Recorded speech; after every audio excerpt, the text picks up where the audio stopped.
కూటమి ప్రభుత్వం క్రమశిక్షణకు అత్యంత ప్రాధాన్యత ఇస్తోందని మంత్రి అనగాని సత్యప్రసాద్ స్పష్టం చేశారు. తప్పు చేసిన వారు సొంత పార్టీ వారైనా బంధువులైనా చట్ట ప్రకారం చర్యలు తప్పవని తెలిపారు. గుంటూరు ఘటనలో మహిళల మనోభావాలు దెబ్బతినడంతో ముఖ్యమంత్రి వెంటనే స్పందించి సంబంధిత వ్యక్తిపై సస్పెన్షన్తో పాటు చట్టపరమైన చర్యలు తీసుకున్నారని తెలిపారు.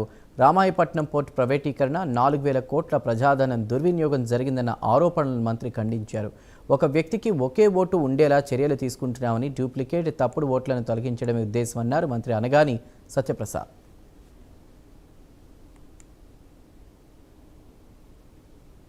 రాష్ట్రమంతటా కూడా ఈరోజు గౌరవ మంత్రివర్యులు నారా లోకేష్ గారి యొక్క ఆదేశాల మేరకు ప్రతిభకు మనం పట్టం కట్టాం.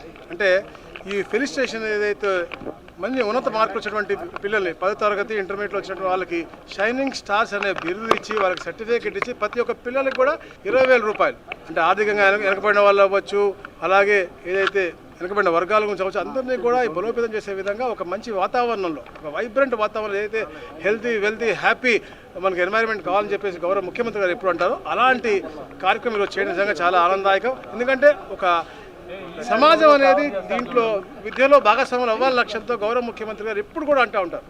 ప్రతి దాంట్లో కూడా మనకి వాళ్ళ భాగస్వాములు చేస్తేనే మన దాని యొక్క అవుట్కమ్ బాగుంటుందని అలాంటి గొప్ప ముఖ్యమంత్రి గారు ఉంటాం. అలానే మంచి మంచి ఆలోచనలు క్షేత్రస్థాయిలో అమలు చేయాలని చెప్పేసి గౌరవ ఉప ముఖ్యమంత్రి గారు ఎప్పుడు కూడా ఆలోచన చేస్తారు. కాబట్టి వారి యొక్క ఆలోచన